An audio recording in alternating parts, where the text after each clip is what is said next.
Rocket. Into the future. Many people are familiar with the distinctive shape and bright yellow livery of Stephenson's rocket, not to mention her triumphant win at Rain Hill. But what was it that made Rocket such an influence to succeeding generations of locomotive design ahead of her closest rivals?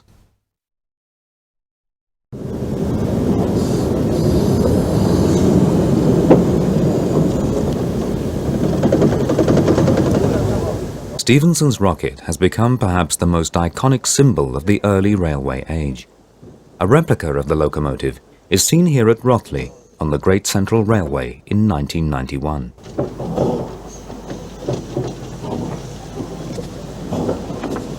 The rocket was considerably more refined in proportion and detailing than her predecessors, displaying an arguably higher standard of workmanship than had previously been achieved.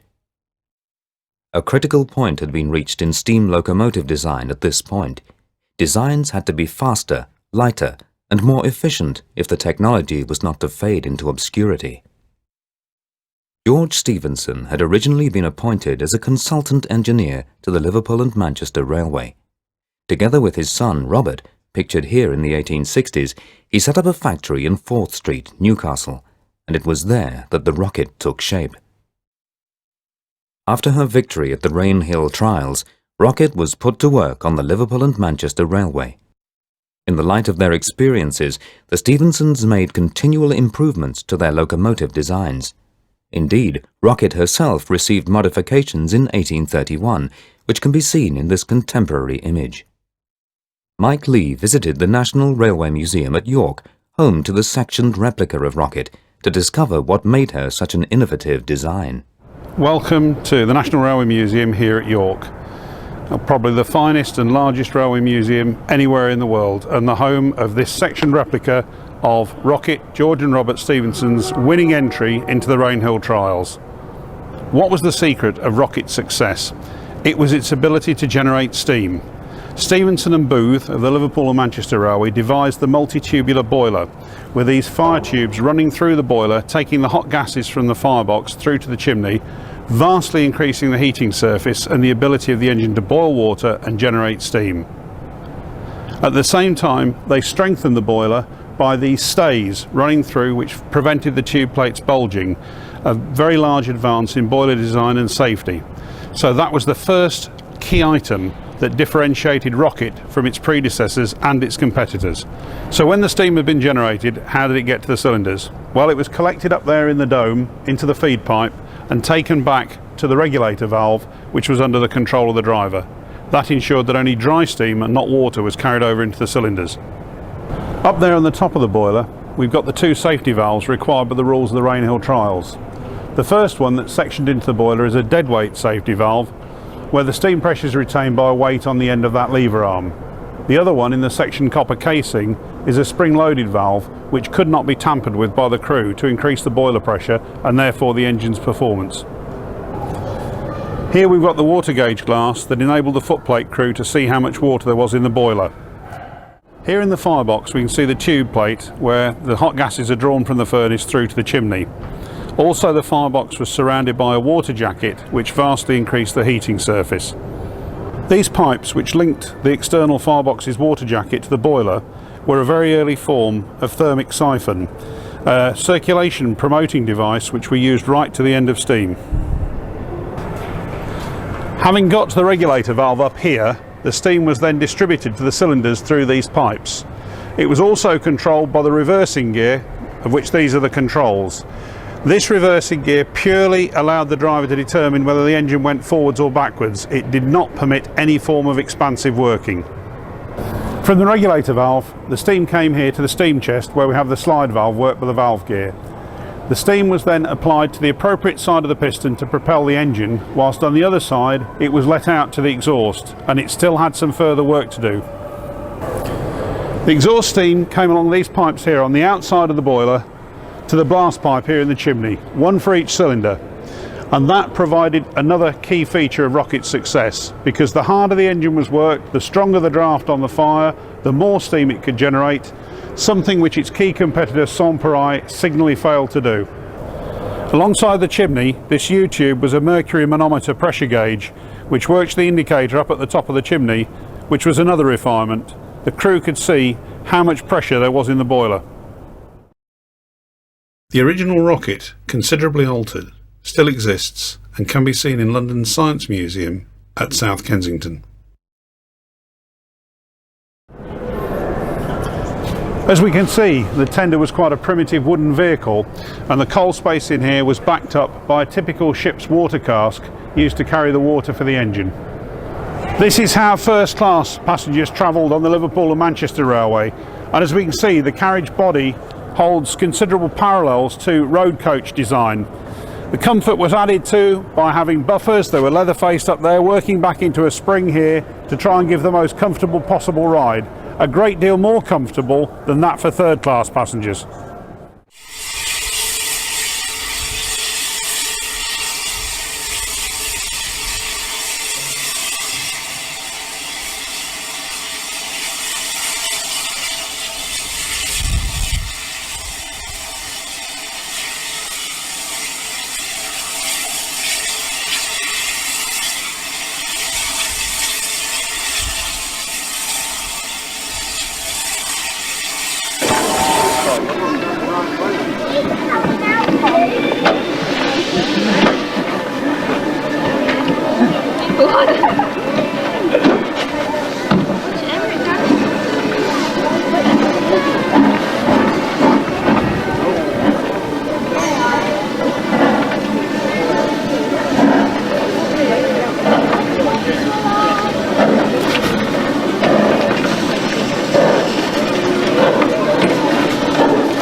Well, I'd like to welcome David Burrows, who's the Conservation Workshop Manager. That's right. Here at the National Railway Museum, and I believe you're a lucky man who's actually driven the rocket replica. Indeed, I have. I've driven it here at the museum, the NRM, and even driven it abroad. It's been to Australia and Japan, and, Czechoslovakia, Sacramento, good few places.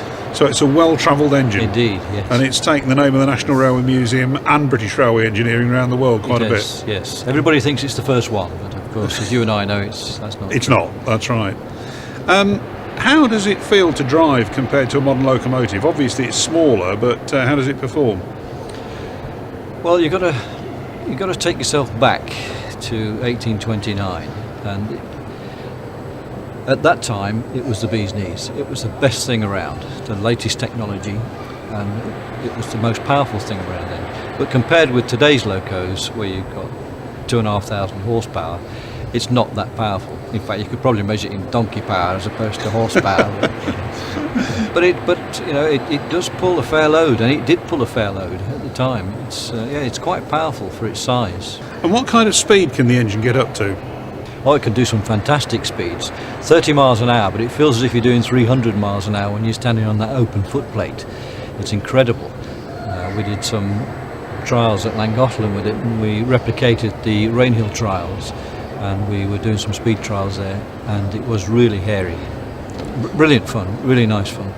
We were ripping through the tree canopy with this tall chimney that Rocket's got, and the noise was fantastic, and really had to hang on, and it was a real good thrill to drive. Sounds very dramatic, actually. It was very dramatic. Obviously, Rocket's very different from a modern engine. It's a short wheelbase, it's got the driving wheels at the front. How does it ride at the sort of speed you're talking about? Oh, it's not bad at all. People remark when they travel behind it how smooth it's running, but I think you can put that down to the modern rail, because in 1829 they had very short rails, 10 foot at the maximum, probably 3 foot fish-bellied rails for a lot of it, and so it was a very clunky sort of movement and very sound. lively. I would Quite think. lively. I think it jumped about quite a lot. Yes, on there. But a vast improvement in tearing about in a road coach. Indeed, the ruts in the road were terrible, and quite often in the winter time you just couldn't use coaches. You just couldn't get to your destination because of the mud and the ruts on the road. So this was a real leap forward in transport technology. Indeed, yeah. Obviously the replicas look very like the original because this one's sectioned, but I imagine in the construction of the working replica there had to be some changes for safety's sake, didn't there? Yeah, there are several changes with regard to health and safety. The main one is the boiler. The boiler now is made from steel as opposed to wrought iron that's riveted. The steel one is welded, of course. Right. We've got the modern day pressure gauge to replace the manometer, the mercury manometer, which is the thing that goes up the side of the chimney which everybody asks about. Right. And there are a few other little bits and pieces, like the gauge glass on the side is a modern day gauge glass on the side. They used to use tricocks on the side. You could open the cocks on the side to see where the level of the steam was. Quite how they did that, because that was right on the outside of Rocket. They must have been Quite an exciting procedure. either long arms or very good with their feet, walking on top of the boiler. So apart from the modern safety requirements, the working replica is alike as it can be to the original. Yeah, of course I wasn't around when the original one was built, but I imagine that this is pretty much the same to drive as the original one. It's got the same idiosyncrasies. In actual fact, if you don't know how to drive it, unless you've had quite a few lessons on it, it would rather go backwards than forwards. In actual fact, it can do both at the same time if you're not careful. So it is a bit of a problem to drive. But even more so, it's a problem to stop. We do have brakes on the tender, emergency brakes, but the original didn't have any brakes. So we'd rely on the forward and reverse lever. So if we were going forward and we want to stop it, we drop it into reverse. The problem with that is if you're going too quick, the dog clutch won't go into reverse and you can't get it into reverse. So just when you want to stop, you can't. They were more concerned about going forward and getting there than stopping. Well, thank you very much, Dave. I think it's superb that not only we've got the original Rocket in the Science Museum, but we've got the working replica and this sectioned engine that lets people see what a marvellous piece of British engineering this was. And as an enthusiast myself, I'd like to say thank you very much for all the work that goes into presenting this to the public, not only in Britain but abroad. Thank you. Thank you very much. Rocket was by no means, however, the only design to be put forward for the consideration of the Liverpool and Manchester directors. Some examples were more of a challenge to Rocket than others. Cycloped, pictured here, was perhaps the most bizarre entrant to the Rainhill trials, utilising horse rather than steam power. Novelty, the brainchild of John Ericsson, was Sweden's entrant to the trials. The locomotive began quite successfully, but as modern restages of the trials have discovered, suffered from acute problems with clinker forming in the grate. Perhaps the greatest rival to Rocket was Sans-Pareil, a replica of which resides here at the Locomotion Museum at Shildon. Hackworth was a brilliant engineer who built his locomotive in his spare moments by candlelight. Mike Lee takes us round the locomotive at the museum. This is the footplate of Sans-Pareil, and somewhat surprising to some people, this is actually the front of this engine because it's got a return flue boiler. And the driver stood up here in splendid isolation because the fireman had to be at the other end near the firebox. Either side of the footplate you can see the two cylinders which drive vertically down onto the cranked axle, and we've also got the valve gear controls and the regulator, and the two rods in the centre come from the eccentric on the driven axle and power the valve gear. Below that, adjacent to the footplate, you've got the drive to the water pump, which of course was the only means of putting water in the boiler, and the pump itself is underneath the footplating. Right up at the top is the warning bell, which has been used to get people off the track, and of course that was necessary because the steam whistle hadn't yet been invented. Going down from the water pump here, on the axle you've got the eccentrics which drive the valve gear, and another important thing to note is that this locomotive had springs. Unlike locomotion, part of the specification for the Rainhill trials was that engines should be sprung. The drive from the cylinders came down through slide bars and the crosshead down onto the axle, and this engine was a 4-coupled engine, unlike Rocket which was 2-coupled. On top of the boiler we can see Hackworth's patent invention, the spring-loaded safety valve, as opposed to a deadweight valve. This engine had 2 safety valves, and the insistence was that the crew should not be able to tamper with one of them. That was often done to increase the boiler pressure and the power of the engine, and unfortunately often had disastrous consequences. Up here we've got the deadweight safety valve. That's the kind that was commonly abused by footplate crews to increase the pressure and get more work out of the engine, but at risk of an explosion. The replica has a modern pressure gauge and a water gauge, unlike the tricox of the original engine, which can still be seen here on the backplate. This end of the engine we have the firebox, below it the ashpan door, the damper, and above it here the fire door, which wasn't so easy to open with the fire grate inside. The specification for Rainhill required that the engine consume its own smoke. That was actually done by burning coke, and the return flue meant that the chimney was at the same end of the engine as the firebox. Return flue boilers needed a strong draft in order to generate enough steam, so the exhaust was taken from the cylinders through the green pipe running across the top of the engine to the chimney, where there was a blast pipe to create a forced draft on the fire. Indeed, the engine had such a strong blast that fire was often thrown from the chimney. In here we have the coal space, and that's where the fireman rode, completely different position from the driver. And on the replica we've got an air compressor here which provided air for the brakes, something that definitely was not on the original engine. This is the original Sans-Pareil, back in its birthplace after 180 years.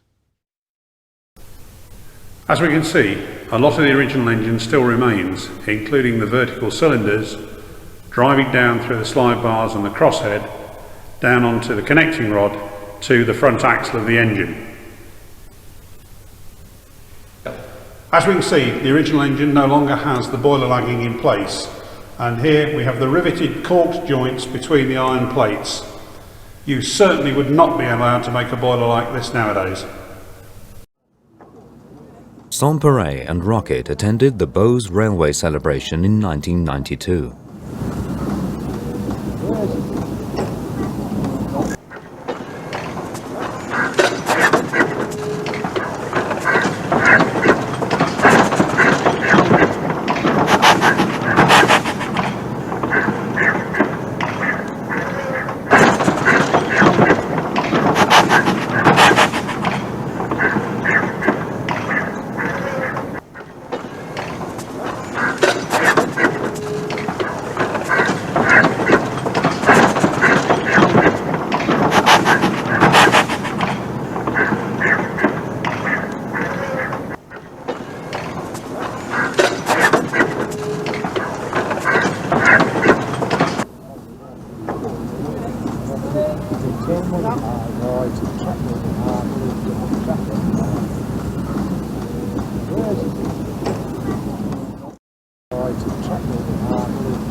It is interesting to note how similar their tender designs were.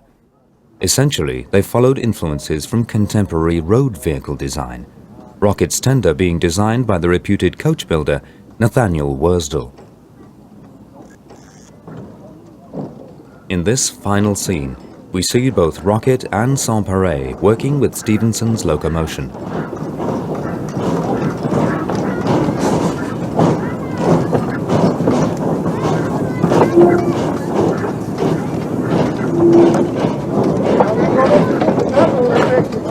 A direct comparison reveals the astonishing speed of locomotive development. The Rocket was truly taking steam into the future.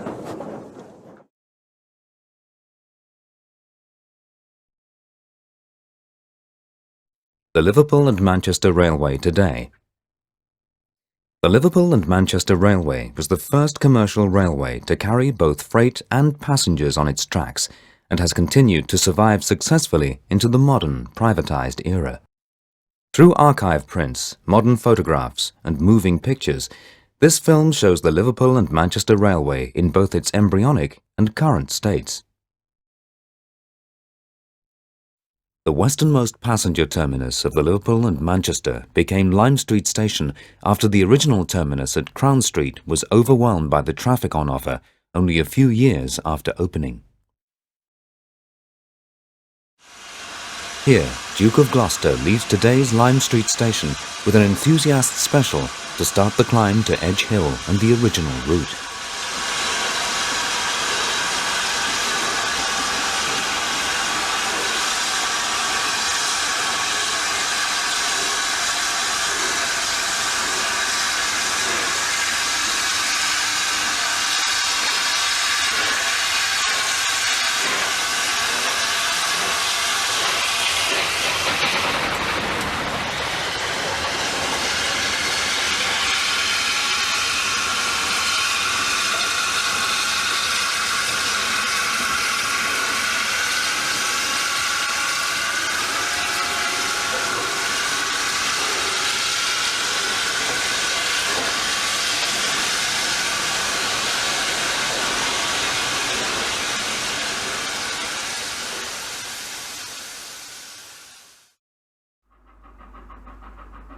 A Black 5 climbs through the sandstone cuttings and tunnels from Lime Street to Edge Hill, showing the huge scale of work needed.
The original Edge Hill station was on a differing alignment from today's station and led to the tunnel to Crown Street and Wapping goods station.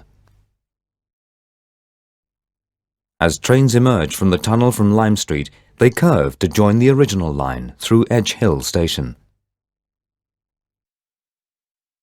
The tall brick building on the left of the station is the remaining part of the Waterloo Tunnel winding engine house. Duke of Gloucester emerges from the maze of tunnels about 300 yards from the old tunnel mouths.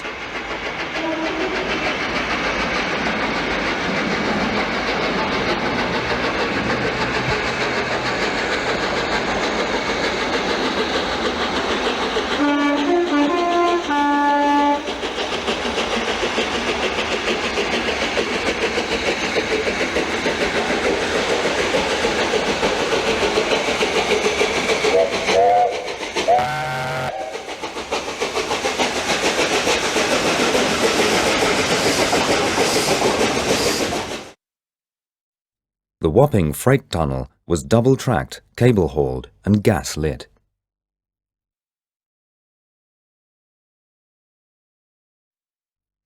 The Wapping tunnel mouth and that to Crown Street can still be seen near Edgehill today, although leading nowhere. Liverpool Cathedral looks down on one of the most historic sites in Britain, which also accommodated the Moorish Arch. The Moorish Arch can be seen here on the railway's opening day. It accommodated the tunnel winding engines, and traces of it can still be seen today. The cutting through Olive Mount is seen in its original double-track width, a massive excavation. In this scene, we catch a glimpse of Olive Mount cutting in its newly modified state of the 1880s. Even after widening to take 4 tracks, seen here as Princess Elizabeth passes through, it is impressive.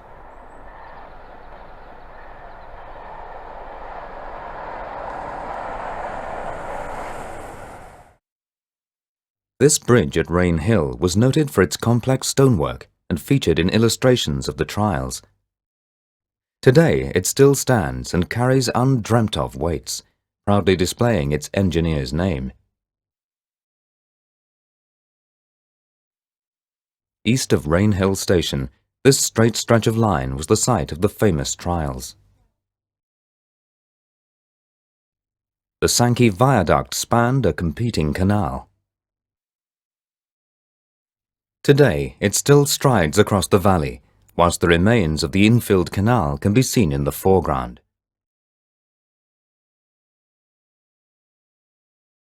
The greatest challenge was the crossing of the bleak, bottomless morass of Chat Moss. The line was floated on a mattress of brush, skins and hurdles. Chat Moss is still a bleak morass with very poor drainage.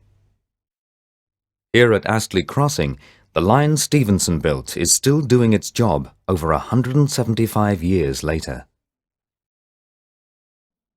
Approaching Manchester Terminus at Liverpool Road, the line had to be carried over the River Irwell.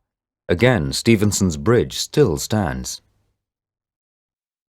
As does the original terminus, now part of the Manchester Science Museum. It still offers a demonstration steam service. At ground level, the booking hall has been restored, with mannequins recreating the scenes of 1830. Whilst above, the station building and warehouse recall the railway's mixed traffic role. The Liverpool and Manchester Railway taught the world how to construct and run a mainline commercial railway. 175 years on, it is still the main rail route between the two cities.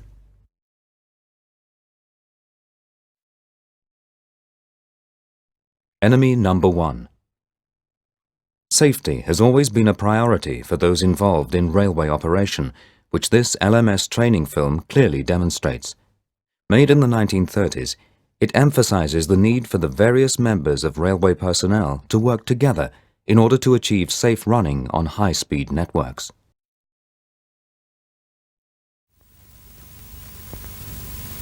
Enemy number 1 is well known to all railwaymen. His other name is accidents.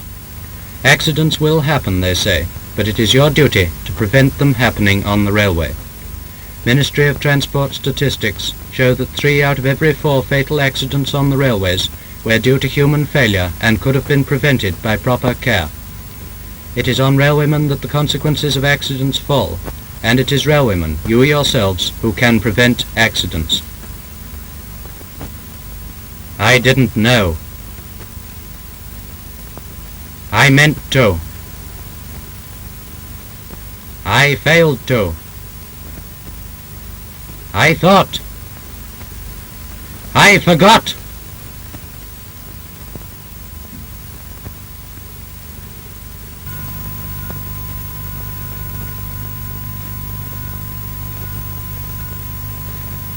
On the running lines, increased speed of movement demands increased care, increased vigilance, increased regard for safety. Leave nothing to chance. Take no unnecessary risks. Remember that the unexpected often happens. Safe working when trains are on the move. is largely in the hands of 4 grades of staff: signalmen, engine men, passenger guards, goods guards.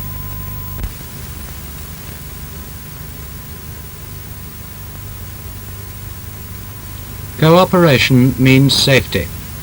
Drivers, signalmen and guards, the men who are directly concerned with train movement, must constantly work together. Consider a simple movement, that of setting back a freight train from the main line into a siding.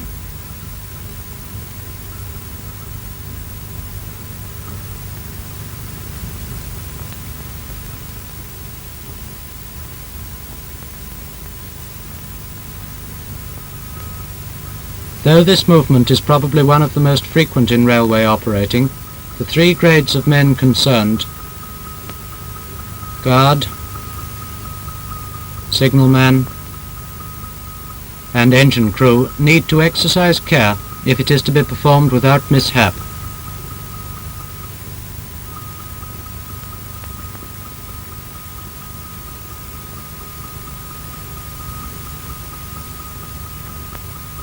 The guard should indicate clearly to the signalman that the train is clear of the points. The signalman should be on the lookout for the guard's signal and should not pull over the points till it has been given. In his turn, the guard should not signal the driver back until he has received the all clear from the signalman and has assured himself that the points have been properly set. Sometimes, as in this case, a fixed signal is provided which normally obviates the procedure shown here. But for the purposes of this film, this signal has been ignored, since it does not always exist. Where there is no such signal, the guard and signalman must go through the exchange of hand signals depicted, and the guard must actually inspect the points to see that they have gone over properly. Lastly, the driver should in all cases be on the alert for the guard's signal, and should not move without it. Simple movements require care in operation if they are to be carried out safely.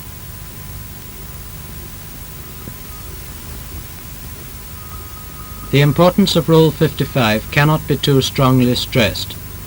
All its clauses are important. Neglect of any of them can cause serious accidents. This accident could not have happened if Rule 55 had been properly observed. Let us put the clock back and trace the cause of this accident. A freight train draws to a stand at a home signal which bears a D sign.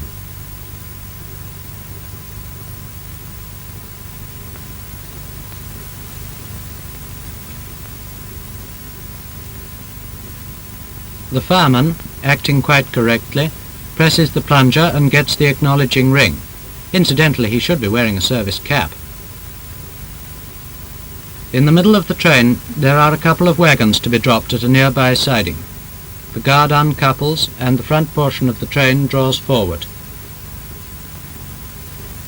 Mistake number 1.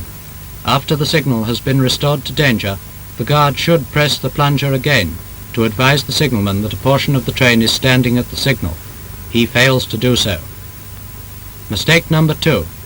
After the front portion of the train has been shunted, the signalman assumes that the complete train has been cleared from the line. He has made a glaring blunder. He has not looked for the tail lamp. He gives train out of section. Almost at once, he accepts an express on the same line. On the screen, only a model. But in real life, torn limbs, shattered nerves, engine and coaches wrecked, traffic disorganized. Think about it. Think seriously how you can prevent such disasters.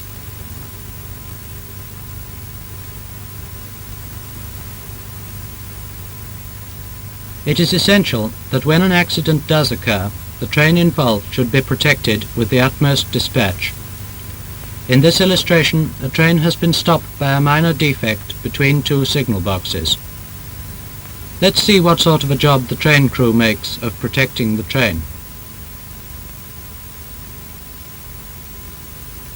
Though the guard must know that the train has been stopped out of course, he does not hurry himself to find out why. The train is unprotected.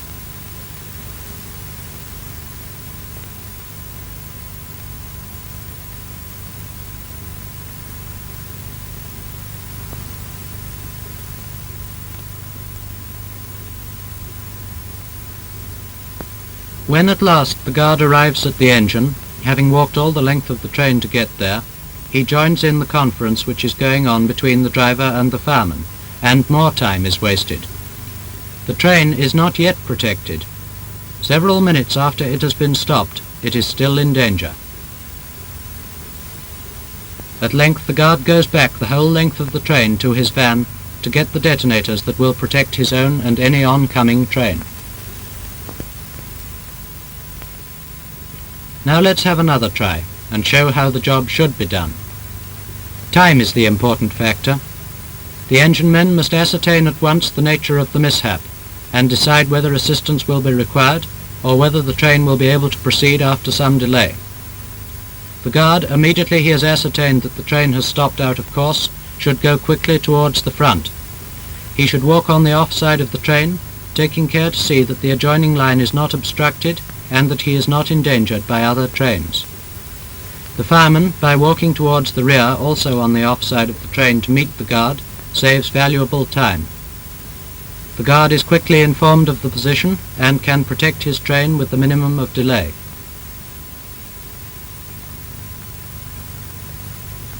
The fireman can take the necessary steps to secure assistance or do what is required without the loss of time which may cause an accident. Whether the mishap be a simple one such as that shown, or one of a more serious character, right methods of working will always save time, and by saving time, may save lives.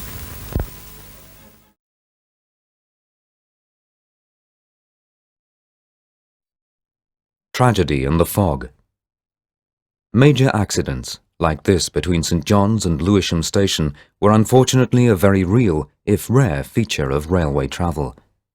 This film demonstrates the filmmaker's use of the somewhat new technique of interviewing eyewitnesses to the accident that has been described as the worst in the history of the Southern Railway. This is Movie Tone.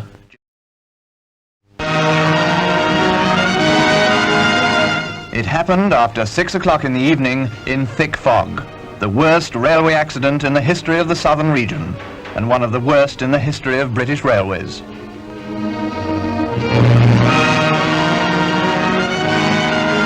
A steam train from London to Ramsgate crashed into the rear of an electric train to Hayes, which was stationary between St John's and Lewisham stations.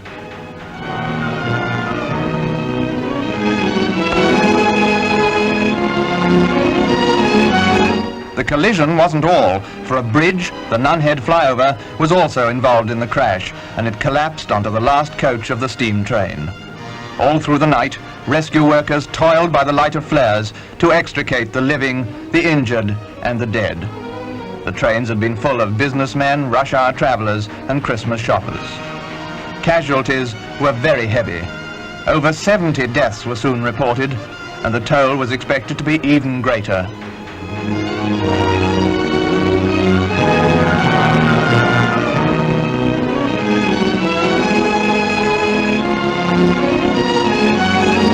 When dawn broke through the fog, we were given a few eyewitness accounts from people living near the scene who'd helped the injured. And did you help? Yes, they brought the wounded in here. Those that weren't too very badly wounded, because the others went on stretchers. Then a fire engine tore by and I came down the road. They were talking about getting the people down this wall through ladders. But being the gate the other end, I rushed up there and opened the gate and we got them down that way, down up and down the 20-foot embankment and through the gate.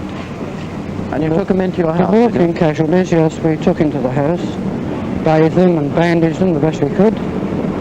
We had to find its ambulances and asked me rushed out straight away up to help. I went up there and saw people lying out there, so I went home and got some blankets and took them up. That's all I could do to help. Was there much panic up there? No, there wasn't panic really, but it was a terrible mess. I mean, the fog wasn't improving it. The ambulances couldn't get along because of the fog. To get the people away as quick as they could have done, live. The frightful pile-up on the line was now a little clearer to see, and looking at it, the reason for the heavy casualty list became obvious.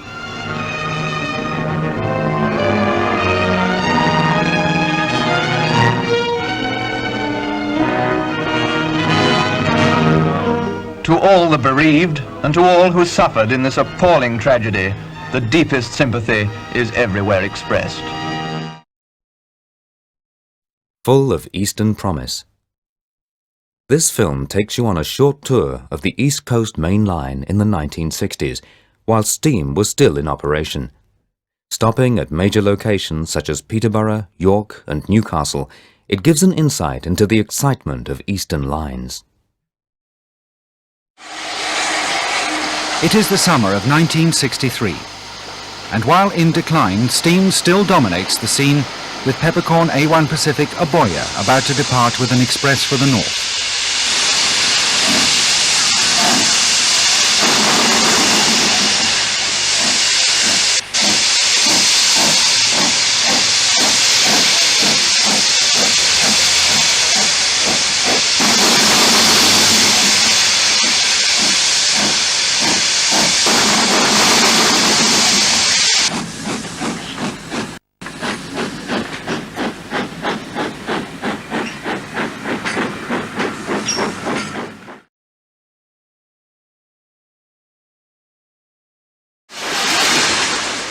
These views of the station interior precede our move to the platform end in time for Sea Eagle's characteristically slippery departure.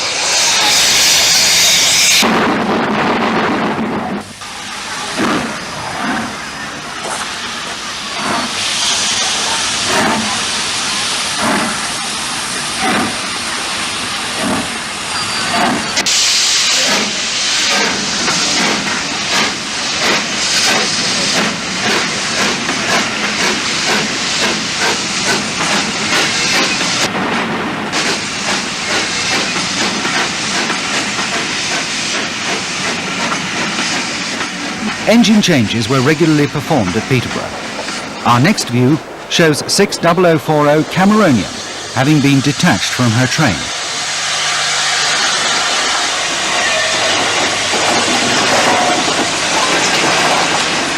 A short while later, Sister A3, the White Knight, arrives with an express. This stopover allows us a chance to recall this class in typical final BR condition. Standard fittings included German VIP-type smoke deflectors and double chimney, not to mention liberal coatings of grime.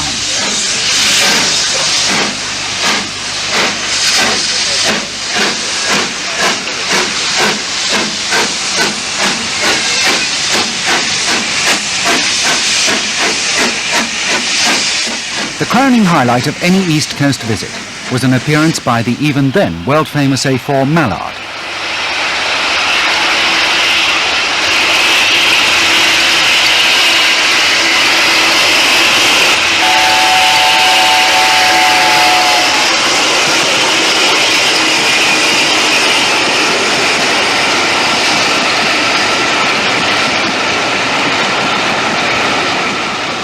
This stop with an up express allows us to sprint to the far end of the station to watch her departure.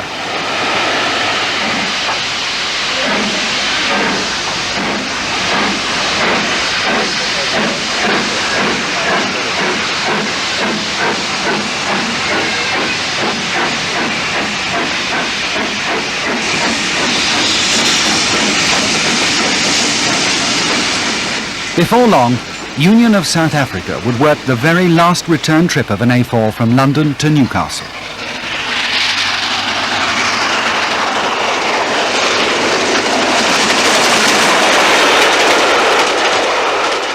But we have a long way to go, and a few more A4s to see.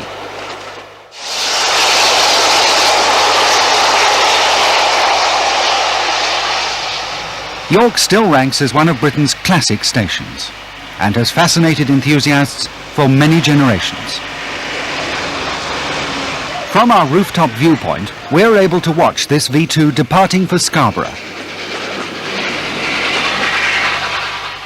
A4s found frequent employment on the vacuum-fitted Scotch goods, but their displacement by diesels led to more mundane freight work.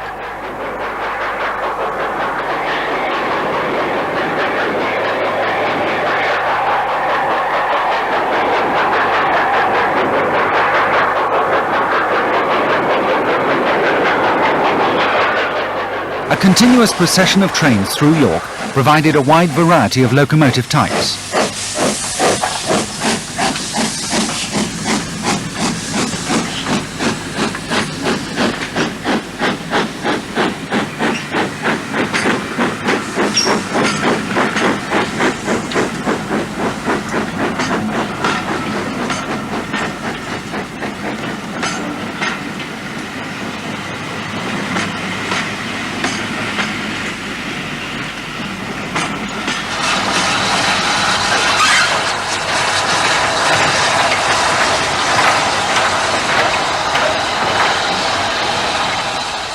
The sharply curved northern exit from York Station provided a stiff challenge to engine crews.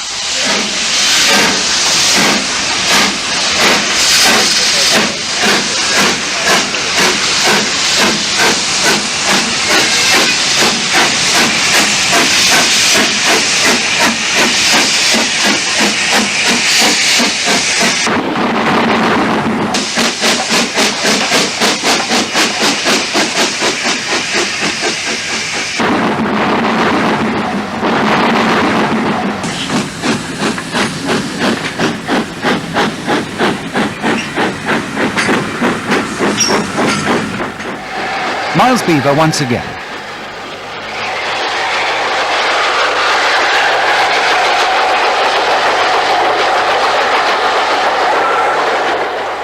Here setting out with an express from Bournemouth, hence the Southern Region stop.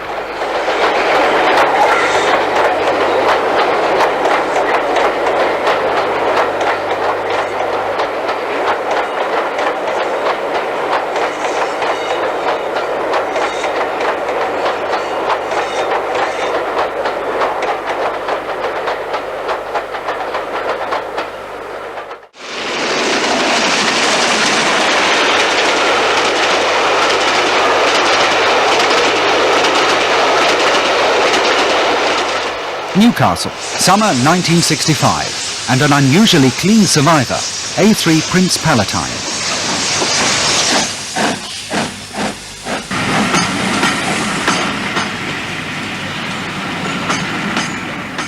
Also from the castle ramparts, we can follow this Thomson L1 264 tank as it draws empty coaching stock into the station.